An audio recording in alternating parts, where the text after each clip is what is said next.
नमस्कार मित्रांनो, ठरलं तर या मालिकेचा आजचा हा रिव्ह्यू खूपच उशिरा आलेला आहे.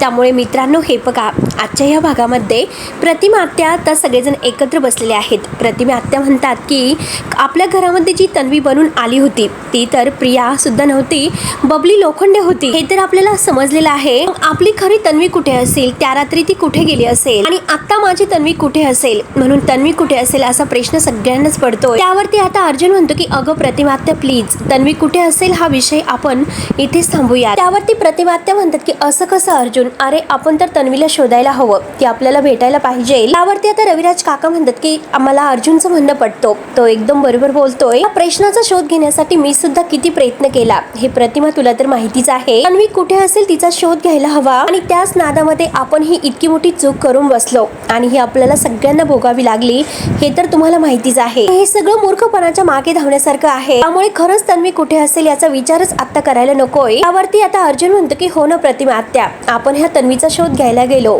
पण त्यामुळे आणखीनच प्रॉब्लेम आपल्यासमोर उभे राहिले. त्यामुळे प्लीज आता हा तन्वीचा शोध थांबवा. तिचा आता शोधच घ्यायला नकोय, कारण तन्वीच्या शोधामुळे इतके मोठे संकट आपल्यावर आले आणि त्या प्रियाने आपल्याला इतकं फसवलं. त्यावरती आता प्रतिमा आत्याच्या डोळ्यात पाणी येतं. एका आईचा जीव आपल्या मुलीसाठी तीळ तुटत असतो. ते अर्जुनला म्हणते की अर्जुन, अरे हे इतकं सोपं आहे का? अरे 20 वर्ष झाले मी कोणत्या या म्हणजे तन्वीच्या शोधात हे दिवस काढले, तुला काय माहिती. मी सुद्धा त्यावेळेस किती कष्ट सहन केले आणि जेव्हा मी असे इकडे तिकडे भटकत होते, आपल्या कोणी माझ्या जवळ नव्हतं, तेव्हा ते दिवस माझ्यासाठी काय असेल हे खरंच कोणाला माहिती नाही. आणि तशीच जर आज तन्वीची अवस्था असेल, त्या म्हणजे हलक्या अवस्थेमध्ये ती जर अशी हिंडत असेल, भटकत असेल तर काय काय करणार आपण. तिच्या जीवाला कितकं म्हणजे वाईट वाटत असेल. जशी माझी परिस्थिती माझ्यावर ओढवली होती आणि तीच परिस्थिती जर तिच्यावर ओढवली असेल तर काय कुणास ठाऊक काय तिचा जीव म्हणत असेल. मग आपण तन्वीला असंच वारेवर सोडून द्यायचं का? त्यावरती रविराज काका प्रतिमाला म्हणतात की हे बघ प्रतिमा, असला वेडेपणा या अगोदर सुद्धा मी केलेला आहे आणि त्याचे भोग सुद्धा भोगलेले आहेत आणि तोच वेडेपणा मला परत करायचा नाही. माझ्या तन्वीच्या ओळखीचा कोणीतरी इतका फायदा करून घेईल असं मला वाटलं नव्हतं. परत असं व्हायला नको आणि मात्र माझ्या तन्वीच्या प्रेमाचा कोणी असा गैरफायदा घेईल असं मला परत नाही होऊन द्यायचं. त्यावरती सुमन म्हणतात की हे बघा भाऊजी, तन्वी परत येईल असा तुमचा हट्टहास होता, आता तुम्ही प्लीज असे हातपाय काढू नका हो. त्यावरती आता रविराज काका म्हणतात की हे बघ सुमन, याला हातपाय घालणं नाही म्हणत, त्याची जाणीव होईल असं म्हणतात. त्यावरती आता प्रतिमा आत्या म्हणते की तुमचा विश्वास होता की मी परत येईल म्हणून, शेवटी मी परत आलेच ना तुमच्याकडे. मग तन्वीच्या बाबतीत सुद्धा असं का होणार नाही असं तुम्हाला वाटतं?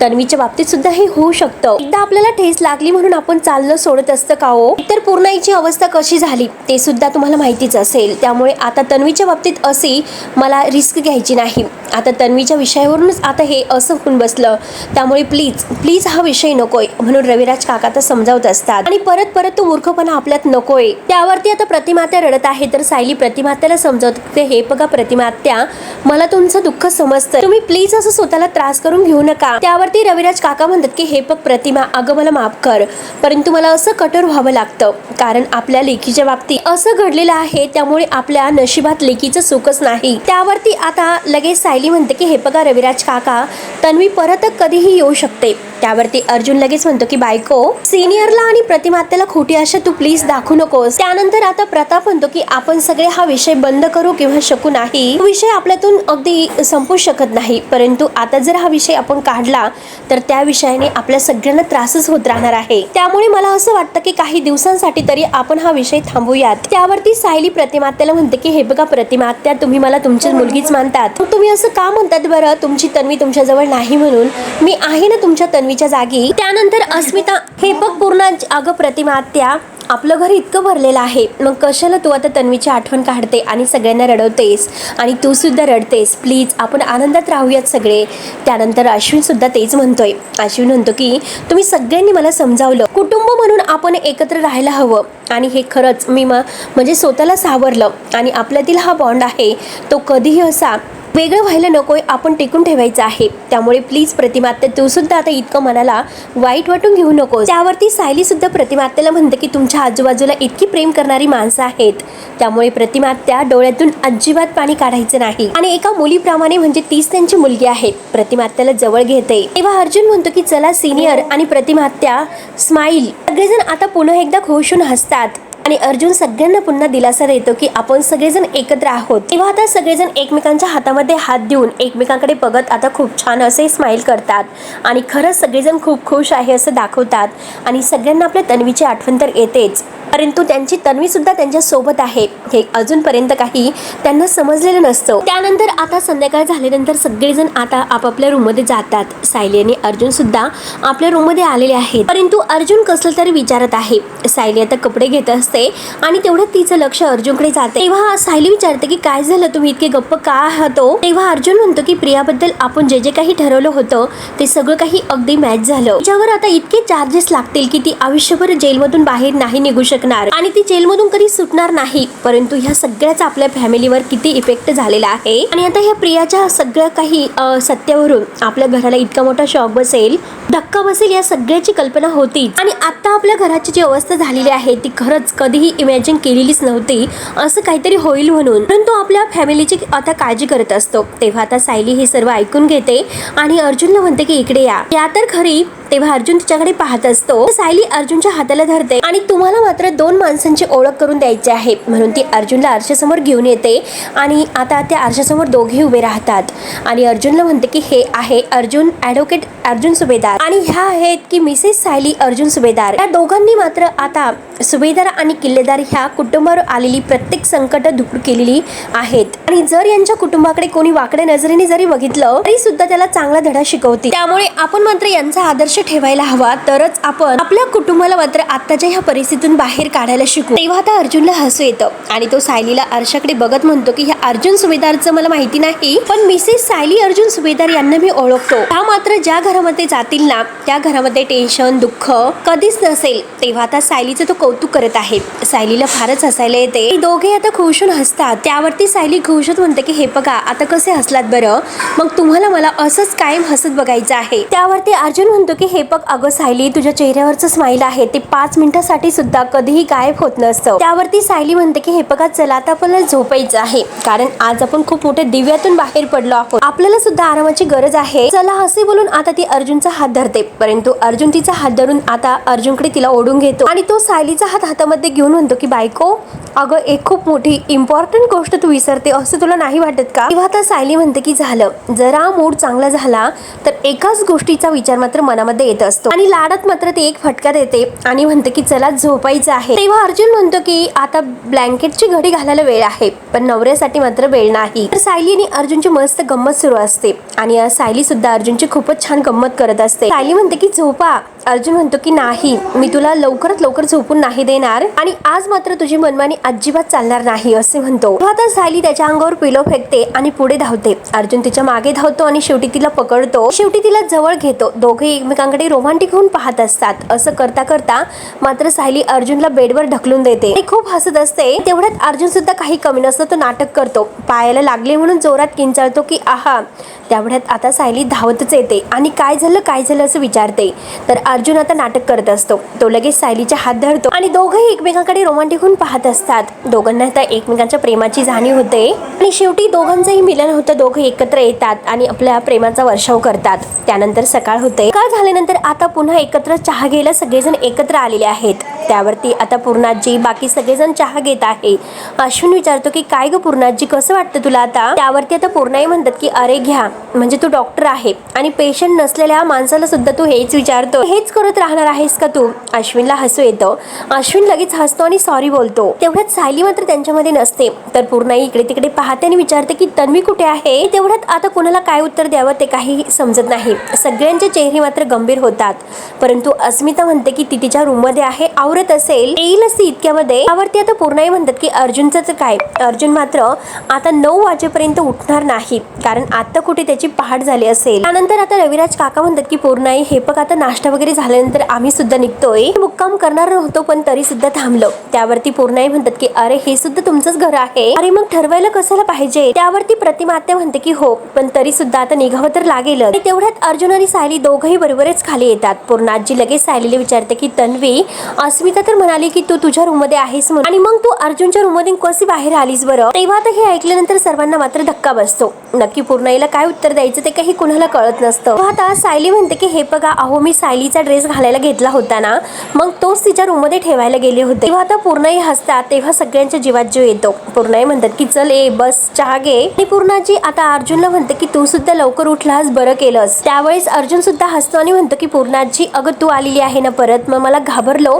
आणि लगेच जाग आली. त्यावरती आता पूर्णाजी हसते, सगळेजण खुश दिसत आहे आणि म्हणते की खरंच सगळेजण एकत्र असले तर कसं बरं वाटतं. मी जेव्हा यात्रा करत होते ना त्यावेळेस सुद्धा माझं मन असं प्रसन्न नव्हतं. मला घरची ओढ लागलेली होती, घरी यावंसं वाटत होतं. त्यावरती अस्मिता म्हणते की हो ना, इतक्यात मात्र तू कुठेही आता जायचा विचार करू नकोस, नाहीतर सतत तुझ्या पायाला भिंगरी लागलेली असते. त्यावरती सुमन म्हणतात की हो ना पूर्णाजी, जर तुम्हाला काही बदल हवा असेल तर त्यावेळेस तुम्ही नक्की आमच्या घरी या, परंतु आता जरा हा प्रवास थांबवा. त्यावरती विमल म्हणते की मी आता नाश्त्याची तयारी करते. तर पूर्णाजी म्हणतात की अगं विमल, सायली आल्यानंतर आपण सगळेजण एकत्र नाश्ता करूयात. आणि कुठे गेली बरं सायली? तेव्हा आता सगळेजण पुन्हा एकमेकांकडे पाहायला सुरुवात करतात. आता सायली कुठे गेले असं म्हटल्यानंतर या पूर्णाजीला काय उत्तर द्यायचं तेच काही कळत नसतं, कारण सायलीला तन्वी समजलेला आहे आणि आता सायली कुठे गेले हा प्रश्न विचारल्यानंतर काय आता कुणाला काही कळतच नाही. सगळेजण आता एकमेकांना खुणावत असतात. तेव्हा आता सायली बरोबर मात्र हे सगळं काही मॅनेज करून घेते. ती म्हणते की पूर्णाजी अहो एका दिवसाआड सायली मात्र मधुभाऊंना भेटायला जात असते. ती हॉस्पिटलला गेलेली आहे आणि खरं तर म्हणजे ती एरवी दुपारी जात असते, पण आता सकाळी गेलेली आहे, लवकर उठूनच गेली. तेव्हा आता सगळेजण आता ही म्हणजे सायलीने दिलेलं उत्तर ऐकून अगदी शांत होतात. तेव्हा पूर्णाई म्हणते की हो ना, आणि मधुभाऊंना खरंच लवकर बरं वाटायला हवं, कारण सायलीचा जीव त्यांच्यामध्ये अडकलेला आहे. तेव्हा आता अर्जुन लगेच अश्विनच्या जवळ येतो, त्याच्या खांद्यावर हात ठेवतो आणि त्याला जरा बाजूला बोलवतो. तेव्हा आता अर्जुन थोडंसं हसल्यासारखं सगळ्यांकडे बघतो आणि अश्विनला विचारत असतो की पूर्णाजी नक्की सायलीला तन्वी समजते, पण आपल्याला हे डॉक्टरांनी सांगितलं होतं, पण तरी सुद्धा पूर्णाजीच्या लक्षात आहे की सायली बद्दल ती विचार करते. आता पूर्णाजी सायली म्हणून कुणाला बघतेच आहे. अश्विन म्हणतो की खरंच मला सुद्धा काय करावं खरंच काहीच कळत नाही, पूर्णाजी का असं वागते. पण पूर्णाजीने मात्र तिच्या मनामध्ये सायलीची कुठली तरी वेगळीच इमेज बनवलेली आहे. मात्र तिला हे सांगत आहे की समोर दिसत आहे ती तन्वी आहे आणि सायली दुसरीच कोणीतरी आहे, आणि ती आता नक्की कसला विचार करत आहे हे फक्त आपला सायट्रिक सांगू शकतो. तेव्हा आता अर्जुन म्हणतो की अरे पण हे सगळं काही खूप डिफिकल्ट जाणार आहे. अश्विन म्हणतो की हो डिफिकल्ट तर जाणारच आहे, पण विशेष म्हणजे आपल्याला सगळ्यांना काळजी घ्यावी लागणार आहे. तेव्हा आता पूर्णाजी चहा घेता घेता या दोघांकडे पाहत असते. त्यावरती अश्विन सांगत असतो की अरे हे बघ अर्जुन दादा, तुझा आणि सायली बहिणीचा एकत्र फोटो पूर्णाजीला दिसायला नको, आणि त्या प्रियाचा सुद्धा. आणि जर हे सर्व झाले आणि तेवढ्यात पूर्णाजीचं लक्ष जातं. पूर्णाजी म्हणते की तुम्ही दोघं तिकडे काय बोलतात, दोघांचं काय बोलणं सुरू आहे बरं, आणि तेवढ्यात आता ह्या दोघांचं लक्ष जातं.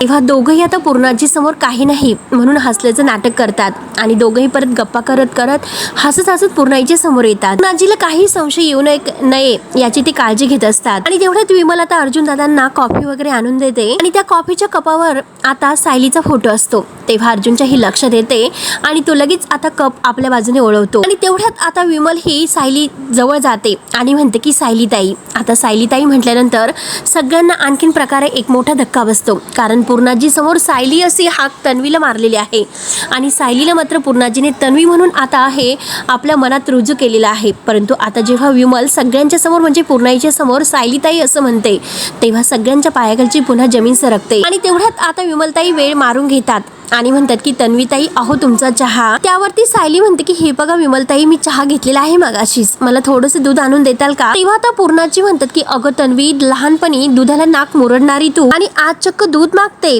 रविराज लक्षात आहे का, दूध पिण्यासाठी तन्वीचे किती नखरे असायचे बरं, आठवते ना तुम्हाला. त्यावरती रविराज काका म्हणतात की हो ना, आणि तन्वीला मात्र दूध पिण्यासाठी द्यायचं हे एक मोठं संकटच असायचं आपल्या समोर. त्यानंतर प्रताप म्हणतो की हो ना, आणि त्यानंतर मात्र आता तन्वीसाठी एक असा खास गाण्याचा सुद्धा कार्यक्रम व्हायचा. आणि तेवढ्यात प्रतिभा आत्याच्या लक्षात येतं. ती लगेच पूर्णाईला म्हणते की तू तन्वीसाठी गाणं म्हणायची, आठवते मला. तेव्हा लगेच आता कल्पना म्हणते की बरं ठीक आहे, ते जाऊन दे ना सर्व. आणि पूर्णाईला म्हणते की पूर्णाई तुम्ही कॉफी प्या ना. तेव्हा पूर्णाई हो हो म्हणतात, परंतु पूर्णाईच्या काहीतरी आता पुन्हा लक्षात येते आणि ती म्हणते की सायलीला तन्वी तू अशी गप्प का आहे ग, तुला तर गाण्याचा कार्यक्रम आठवत असेल ना. आणि तेवढ्यात विमलताई मात्र सायलीला दूध आणून देतात. आता सायली म्हणते की हो आठवतो ना. तेव्हा आता अस्मिता घाबरतच हळूच म्हणते की डॅड अहो पूर्णाजीने जर तेव्हाच काही विचारलं तर मग काय. त्यावरती प्रताप म्हणतो की अगं हे बघ, तिला आठवत असेल असं काही मला वाटत नाही. त्यावरती आता पूर्णाजी चक्क गाणं म्हणायला सुरुवात करते. चांदोबा चांदोबा भागलास का, लिंबोनीच्या झाडामागे लपलास का? आणि त्यावेळेच आता हे गाणं तन्वीला काही व्यवस्थित म्हणता येत नसते, त्यातील काही ओळी ती चुकीच्या म्हणत असते. तेव्हा मात्र आता पूर्णाजी तिला म्हणतात की कर बरं पूर्ण. तेव्हा सायलीला तो भूतकाळ आठवायला सुरुवात होते आणि सगळेजण मात्र आता सायलीकडे धक्क्यानेच पाहत असतात. जर सायली काही चुकून वेगळंच गाणं म्हटली तर अवघड व्हायचं, कारण त्या 2 ओळी आहे तर त्या तन्वी नेहमीच चुकीच्याच गायची. त्यावरती कल्पना हळूच म्हणते की पूर्णाई, म्हणजे जेव्हा तन्वीने दूध प्यावं त्यासाठी हे गाणं त्या गायच्या. त्यानंतर मात्र तन्वी पुढच्या 2 ओळी होत्या त्या चुकीचं गायची. पण आता हे सर्व सायलीला कसं कळणार बरं, म्हणून सगळ्यांना खूप मोठा एक प्रश्न उभा राहतो. तेवढ्या सायली डोळे बंद करते आणि पूर्णाजी पुन्हा म्हणते की चांदोमामा लपलास का, लिंबोणीच्या झाडामागे लपलास का. तेवढ्यात आता सायलीच्या तोंडातून हे निघून जातं, लिंबोणीचं झाड बर्फांदी, मामाच्या वाड्यावरती बरबंदी. तेव्हा आता पूर्णाजीला पुन्हा हसू येते, कारण आज सुद्धा सायली चक्क त्या 2 ओळी चुकीच्या म्हणलेली असते. आणि तेवढ्यात आता सगळेजण अगदी धक्का बसल्यासारखं सायलीकडे पाहत असतात की सायलीने आता हे गाणं म्हणजे चुकीच्या ओळी कसे गायले असतील, एकदम लहानपणी तन्वी गात होती तसेच. तेव्हा आता पूर्णाजी खूपच हसते आणि म्हणते की सायली, तन्वी इतकी मोठी झाली तरी सुद्धा लहानपणच्या ते काही आठवण विसरली नाही, कारण तू नेहमी या 2 ओळींचे शब्द चुकीचे म्हणायची. लिंबोणीच्या झाडात बर्फांदी आणि मामाचा वाडा बर्फांदी असं काहीतरी तू म्हणायची. आणि त्यावेळेस मात्र तू गायल्यानंतर प्रताप असे म्हणायचा, तू माझ्या घरावर का बर्फांदी आणायला निघालीस. आणि त्यानंतर मात्र आम्ही सगळेजण पोट धरून धरून हसायचो. तेव्हा आता पूर्णाजीला मात्र त्या सगळ्या क्षणाची आठवण होती. तेव्हा आता सायली मात्र विचार करते, हे कसं शक्य आहे, आश्रमात असताना सुद्धा लहानपणी मी ह्या 2 वेळी मात्र ओळी चुकीच्या म्हणायचे, एवढा योगायोग कसा असू शकतो हा प्रश्न सायलीला सुद्धा पडतो. तेव्हा आता पूर्णाजी तिला पुढे म्हणतात की तुझ्या तोंडातून हे गाणं जेव्हा ऐकलं ना, तेव्हा तू परत 5 वर्षाची झाली असं मला वाटायला लागलं. आणि हे पण मुलं मोठी झाली, आपल्या कामाला लागली, नात्यातल्या काही गोष्टी मात्र कधीही विसरत नसतात. मुलांची आपल्या घराची नाळ जोडलेली असते ती अशी. त्यावरती अर्जुन पूर्णाजीला म्हणतो की तू आता प्लीज रूम मध्ये जाऊन आराम करशील का. तेव्हा आता पूर्णाजी म्हणते की हो ना, जाते आणि माझ्या नातीशी सुद्धा मला नीट बोलून देत नाहीत. तेव्हा आता विमलताई मात्र पूर्णाजीला हाताला धरून आतमध्ये घेऊन जातात.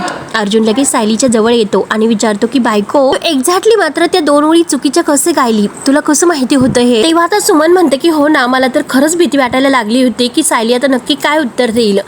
त्यावरती आता प्रताप सुद्धा म्हणतो की हो ना, कारण आता सायली सुद्धा ह्या 2 ओळी ज्या गायली तर त्या सुद्धा चुकीच्या गायली आणि लहानपणी तन्वी सुद्धा अशाच ओळी चुकीच्या गात होती, कारण ते गाणं माझ्या कानामध्ये अजून वाजत आहे. पण सायली, हे सगळं तुला कसं माहिती बरं. त्यावरती सायली म्हणते की कदाचित तो योगायोग असेल, कारण आश्रमात असताना ह्याच 2 ओळी मी मधुहोंच्या सोबत अशाच चुकीच्या गायचे. आणि तेव्हा त्यावेळेस मधुहो मला सुद्धा हेच म्हणायचे, त्या चांदोबाचं तुझ्या मामाशी काय वैर आहे बरं, बिचारायला मात्र मामाच्या वाड्यावर यायला का बंदी आहे बरं. तेव्हा आता अस्मिता म्हणते की हा फक्त एक योगायोग असू शकतो, दुसरं मात्र आपण काय म्हणू शकतो. तेव्हा अर्जुन म्हणतो की प्रत्येक वेळेस असं होईल आणि प्रत्येक वेळेस असा योगायोग ठरेल आणि मिस सायली मात्र आता खरी ठरेल असं नाही होणार. जर हेच गाणं चुकीचं जर सायली गायली नसती तन्वी सारखं, तर मात्र पूर्णाजीला किती त्रास झाला असता बरं, मग काय केलं असतं आपण. त्यावरती आता लगेच सायली म्हणते पण तसं नाही झालं.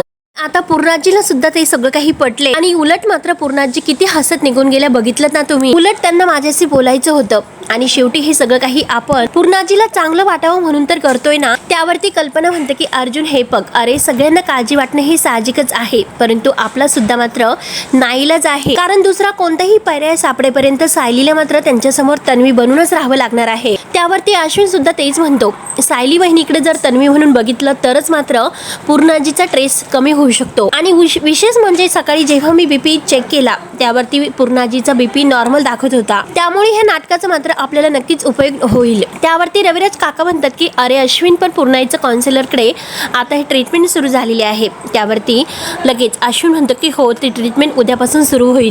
आणि आता सायली बहिणीचं मात्र पूर्णाजी समोर तन्वी बनून राहणं हे खरंच खूप असं आपल्याला सहज शक्य होऊ शकतं आणि त्याचा फायदा नक्कीच होईल. आणि जे आपण प्रयत्न करतो ते प्रयत्न आपल्याला नक्कीच फायदेशीर ठरतील आणि या सगळ्यामुळे पूर्णाजीला नक्कीच बरं वाटेल. त्यावरती सायली म्हणते की हो ना, आपण सगळ्यांनी मिळून आता जे ठरवलेलं आहे तेच करूयात. आता मात्र ज्या काही परीक्षा मी पार पाडत आले, मग यापुढची सुद्धा परीक्षा ही पार पाडेलच, माझी पूर्ण खात्री आहे आणि विश्वास सुद्धा आहे. तेव्हा आता सगळ्यांचं सायलीचं कौतुक वाटतं. तेव्हा आता रविराज काका म्हणतात की चला आता प्रतिमा निघूयात. प्रतिमा हो असं म्हणते. रविराज काका म्हणतात की जर आमची मध्यरात्री सुद्धा गरज जर लागली तर आम्हाला नक्की कळवा, आम्ही येऊ. सुमन म्हणते की पूर्णाजीची काळजी आता मात्र सायलीने घेतलेली आहे आणि ती काळजी मात्र सायली आता म्हणते की काळजी घ्या असे बोलून मात्र आता प्रतिमा आत्या रविराज काका हे सगळेजण जायला निघतात. त्यानंतर आता इकडे जेलमध्ये सगळ्या कैद्यांना मात्र आता जेवण दिलेलं असतं आणि तेवढ्यात तेथे कमिशनर साहेब येतात आणि थांबा मला तुम्हाला सगळ्यांना एक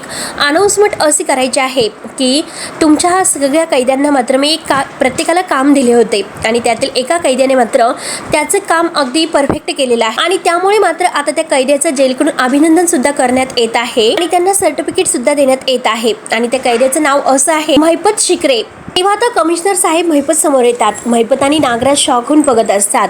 तेव्हा कमिशनर साहेब म्हणतात की महिपत हे बघ, तू केलेल्या उत्तम कामगिरीबद्दल आणि चांगल्या वर्तणुकीबद्दल सर्टिफिकेट मिळत आहे. तेव्हा आता महिपतच्या डोळ्यात पाणी येते. महिपत आता त्या प्रशस्ती पत्राकडे पाहत असतो आणि नागराज रागाने त्याच्याकडे बघतोय. तेव्हा सगळेजण टाळ्या वाजवतात आणि महिपत हात जोडून आता कमिशनर साहेबांना धन्यवाद असे म्हणतो आणि कमिशनर साहेबांना म्हणतो मी हे सर्टिफिकेट आहे तर माझ्या जीवापेक्षा खरंच खूप जास्त जपेल आणि माझ्या वागणुकीत मात्र मी आणखीन चांगली सुधारणा करण्याचा नक्कीच प्रयत्न करेल. नागराज त्याच्याकडे रागाने बघत असतो. त्यावरती आता कमिशनर साहेब म्हणतात की हे बघ, तू जर असंच कायम अगदी चांगला वागत राहिला, अगदी स्वतःमध्ये खूप सुधारणा केलीस, तू सगळं काही चांगलं स्वीकारलंस तर लवकरात लवकर तुझी जेलमधून सुटका सुद्धा होऊ शकते आणि त्यासाठी त्याला ऑल द बेस्ट सुद्धा करतात. महिपत हातामध्ये हात देत धन्यवाद सुद्धा म्हणतो. तेव्हा आता जे काही त्यांचेही सहकारी आहे म्हणजे ते दुसरे कैदी आहे तर ते महिपतचं अभिनंदन करतात आणि महिपत सुद्धा त्यांचं अभिनंदन करतो म्हणजे त्यांचं आभार मानतो आणि ते सगळेजण म्हणतात की खरंच लवकरात लवकर सरकार तुमची सुटका सुद्धा करेल. महिपत पुन्हा त्या सगळ्या कैद्यांच्या मनापासून आभार मानतो आणि जर माझ्यामुळे तुम्हाला काही त्रास वगैरे झाला असेल तर वेळीच सांगा बरं का आणि नक्की मी माझी चूक सुधारण्याचा प्रयत्न करेल आणि हे बघा, भविष्यामध्ये मात्र मला साधी मुंगी सुद्धा मारायची नाही, त्यामुळे प्लीज काही चुकलं तर नक्की सांगा. आणि सगळे कैदी आपापल्या जागेवर जातात. महिपत आणि नागराज एकमेकांच्या शेजारी शेजारी ते बाकावर बसतात. महिपत मात्र ते प्रशस्ती पत्रक आहे तर ते आपल्या उराशी धरतो आणि कवटाळून बसतो तर नागराज त्याच्याकडे पाहतच असतो आणि नागराज लगेच आता महिपतला म्हणतो की अरे भास्कर, काय आता घेऊन बसलास, कागदाचा तुकडा आहे तो साधा, 24 तास तू त्याला मिठ्या मारून बसणार आहेत का? त्यावरती आता महिपत म्हणतो की नाही हो नागराज सेठ, हा फक्त कागदाचा तुकडा नाही, हे सर्टिफिकेट आहे आणि तुम्हाला सांगतो की मी जेमतेम 4थी शिकलो, शाळेत जाणं सुद्धा मला माहिती नव्हतं, पुस्तक वाचणं सुद्धा मला माहिती नव्हतं, पण शिक्षकांचा मी खूपच मार खात होतो आणि शाळेतले पोरं सुद्धा मला खूप मारायचे आणि जे काही शाप मला लागलेले होते आणि त्याची परतफेड म्हणून मी जे काही वागलो आणि हे सर्टिफिकेट वगैरे खरंच मला काही माहिती नव्हतं आणि ते सर्टिफिकेट आज मला मिळालं म्हणजे आयुष्यामध्ये आज कोणीतरी पहिल्यांदा माझं कौतुक केलेलं आहे, त्याची ही किंमत खूप मोठीच असेल. नागराज सेठ, तुम्हाला कळतं का एक कागदाचा तुकडा म्हणून कसं चालेल बरं त्याला? तेव्हा आता नागराज त्याच्याकडे बघतो आणि म्हणतो की हा तर खरंच खूप सुधारलेला आहे, पूर्वीसारखा आता हा तर राहिलेला नाही. त्यानंतर आता इकडे प्रियाला जेलमध्ये जे काही खायला नाश्ता दिलेला असतो तो काही तिने खाल्लेला नसतो म्हणून त्या लेडीज कॉन्स्टेबल आहे तर त्या तिच्यावर रागावतात की काय ग, तुला नाश्ता करण्यासाठी अजून काय हवं आहे, सांगितलेलं दिलेलं खाता येत नाही का? तेव्हा प्रिया मला नकोय असं म्हणते. तेव्हा ती लेडीज कॉन्स्टेबल म्हणते तुम्हाला जास्तीच माज आलेला दिसतोय, खायला मिळतं तर गपगुमाने खाऊन घे ना, एकदा जर नाश्त्याची वेळ निघून गेली तर परत नाश्ता नाही मिळणार. तेव्हा आता प्रिया म्हणते की सांगितलं ना मी एकदा, जोपर्यंत माझा नवरा मला येऊन भेटत नाही तोपर्यंत मी काही खाणार नाही. तेव्हा ती लेडीज कॉन्स्टेबल म्हणते की जर तो नाही आला तर तू उपाशी मरणार आहेस का, चल खा म्हणून. तेव्हा प्रिया तिच्यावर ओरडते की सांगितलं ना तुला की तो येणार आहे म्हणून, माझा अश्विन येणार आहे, तो माझ्याशिवाय राहूच शकत नाही. तेव्हा आता ती लेडीज कॉन्स्टेबल म्हणते की तुझी लव्ह स्टोरी मला ऐकायची नाही, खाऊन घे. प्रिया आता रागाने ती भांडं लोटून देते आणि नाही खाणार असं म्हणते. अश्विन नक्की येणार, तो मला भरवायला त्याच्या हाताने भरवेल आणि मी तेव्हाच खाईल, मी खाल्लं नाही तर त्यांना नाही चालणार, माझे घरचे सुद्धा येतील. तेव्हा आता लेडीज कॉन्स्टेबलला टेन्शन येतं आणि ती म्हणते की आता हिला कसं खायला घालायचं आणि ती बाजूला निघून जाते आणि तेवढ्यात मात्र सायली आता इकडे अर्जुन हा तयार होत असतो आणि बाळाला घेऊन, अस्मिताच्या बाळाला घेऊन तेथे रूममध्ये येते.